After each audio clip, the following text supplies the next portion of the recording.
Pessoal, boa tarde. Estou aqui ainda na Câmara dos Deputados nessa quinta-feira e, como a gente sempre faz, tenta passar para vocês informações ao vivo, porque é importante que a gente faz num tom de conversa e não de discurso. E nós estamos na página da minoria, na página do mandato, também no Instagram, na tentativa de assim ampliar um pouco a nossa possibilidade de passar de fato aquilo que importa também, que é esse controle que vocês precisam fazer sobre as nossas atividades, e ao mesmo tempo esse dever, e ao mesmo tempo é um prazer também informar vocês o que a gente pensa e o que a gente está fazendo aqui, como é a nossa opinião sobre tudo que rolou essa semana aqui. Claro que não dá para falar de tudo, mas alguns pontos que eu considero assim muito centrais nesse processo. Primeiro, eu não vou poder desenvolver, mas muito da nossa angústia e da nossa preocupação com o que vai ocorrendo nesse continente em que nós estamos inseridos, né? Essa conjuntura de tanta restrição democrática, de golpes e de massacres e de assassinatos e de mortes que envolvem vários países, particularmente a situação da Bolívia,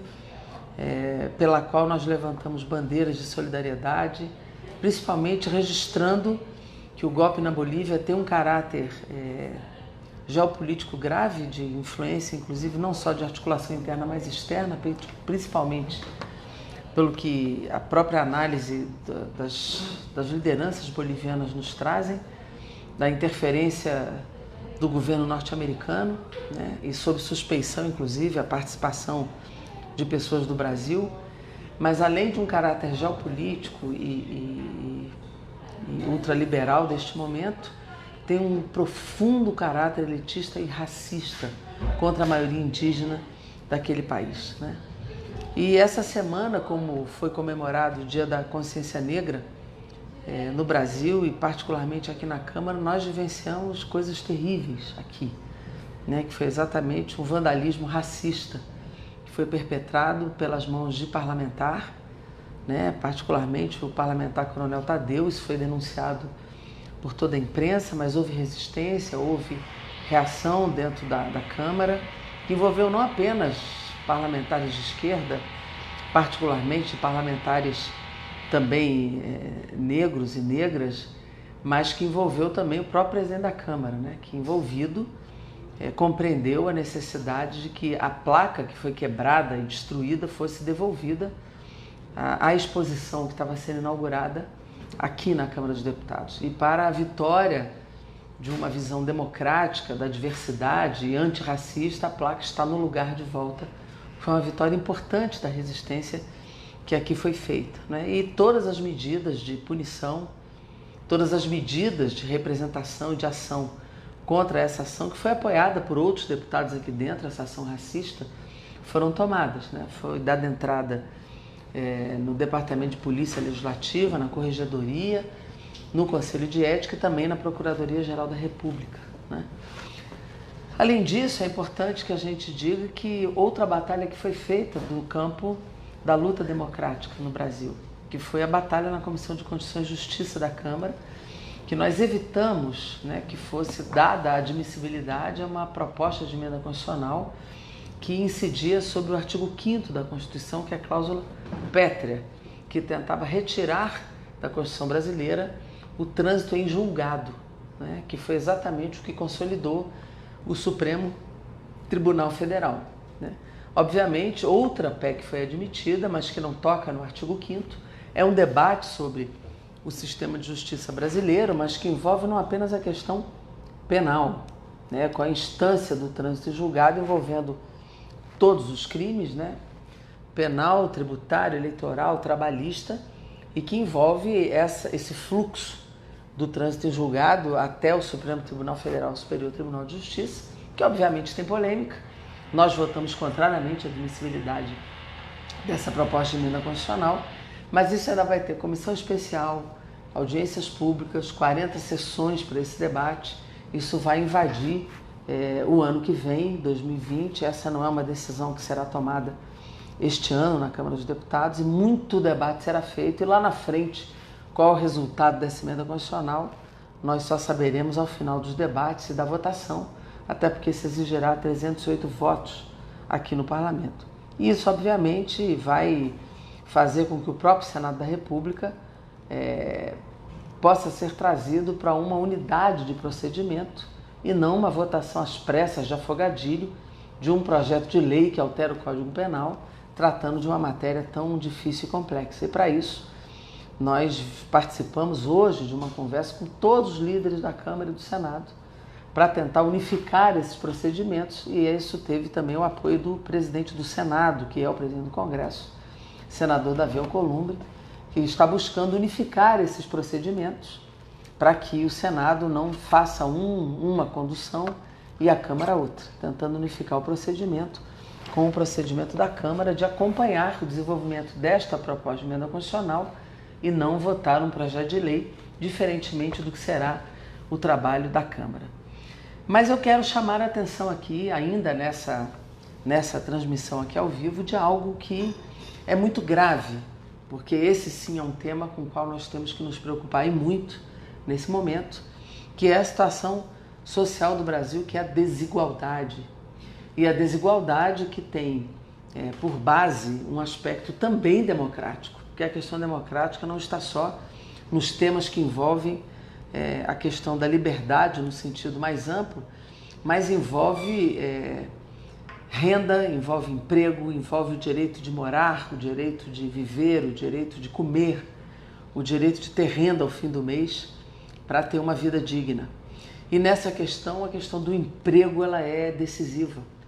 Nós recebemos aqui, a partir de conteúdos do governo, de propostas do governo, 2 emendas constitucionais, 3 emendas constitucionais, que são desastrosas, né? As chamadas PECs, que eu chamei de PECs da agiotagem, né? E nós já falamos sobre ela na semana retrasada e na semana passada, que são dramáticas e nós não devemos deixar tramitar, porque são PECs de corte de direitos, de congelamento de salário mínimo, são PECs absurdas, né, que só favorecem o capital financeiro, só favorecem recursos para quem já tem, pagamento de dívida pública, o pagamento dos grandes. Nós deveríamos, na verdade, avançar com a reforma tributária para tributar os que têm dinheiro, os grandes milionários, os grandes ricos no Brasil. E agora, na semana passada, no finalzinho da semana passada, entraram 2 medidas provisórias. Uma que acaba com o DPVAT, que é um tributo importante, inclusive nessa área de segurança do acidente de trânsito, prevenção de acidente de trânsito e uma série de outros benefícios que dele decorrem, inclusive para o sistema de saúde. E entrou a chamada medida provisória 905, que é a medida provisória do desemprego e não do emprego. Uma medida provisória que nós já protocolamos aqui, vários de nós, líderes da oposição, pedindo, solicitando ao presidente do Congresso Nacional que devolva a medida provisória.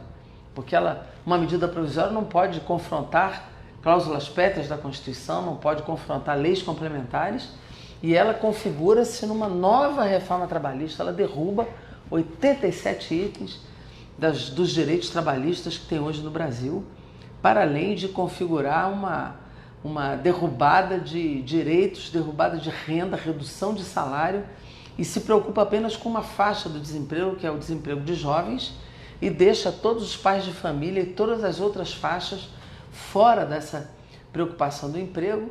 E, na verdade, é uma PEC do desemprego. Ela vai desempregar muita gente, além daquele que conseguiu um emprego precário ter a sua renda diminuída. Todos os adicionais, todas férias, 13º, tudo isso está fora dessa medida provisória. Saem perdendo direitos de todos os tipos hoje consolidados nas leis trabalhistas. Então, é a chamada PEC do desemprego, que é a PEC 905. Na verdade, não há nenhuma medida deste governo, nenhuma medida que gere emprego no Brasil. Nada. O Brasil hoje vive uma absoluta estagnação econômica. Os crescimentos que alguns aí comemoram, que ficam aplaudindo, são crescimentos ridículos, são ínfimos, não há de fato crescimento. É assim, a expectativa é de 0,5, aí vai para 0,6, 0,7. Isso é ridículo para o crescimento brasileiro, é uma economia estagnada, é uma economia que não gera emprego. Nós temos 12,8 milhões de desempregados. Se nós considerarmos os desalentados, os precarizados, os de trabalho informal, de trabalho por conta própria, isso cresce absurdamente. Nós vamos para mais de 20 milhões, né, de desempregados e de informais e de por conta própria. Se somamos os mais de 5 milhões de desalentados, isso é desesperador, né? E nós não temos hoje nenhuma perspectiva, nenhuma proposta de fato de geração de emprego no Brasil. Então nós estamos numa situação dificílima e nós estamos construindo uma proposta emergencial de geração de emprego, porque é disso que nós precisamos tratar no Brasil, de combate à desigualdade, junto com a proposta de reforma tributária que taxa os grandes ricos no Brasil. Porque é isso que nós precisamos fazer, combater a desigualdade, redistribuir a renda taxando quem tem e não quem não tem. E essa é uma necessidade de reagir a essa medida provisória e de fazer com que, de fato, nós temos no Brasil direitos, emprego e combater aquilo que gera mais desemprego, inclusive as privatizações de empresas estratégicas que, além de impossibilitar investimentos e grandes projetos de geração de emprego, nós vamos demitir mais trabalhadores. Então, gente, olha, temos muita luta pela frente, muito trecho para correr, muita batalha para fazer. Vamos fechar essa transmissão ao vivo agora. Não gosto de dar mais notícias, mas a luta é grande, nós vamos ter que continuar fazendo e nós vamos seguir aí a nossa batalha. Então, apesar de tudo, boa quinta, boa sexta, bom fim de semana, vamos nos falando. Um abraço para vocês.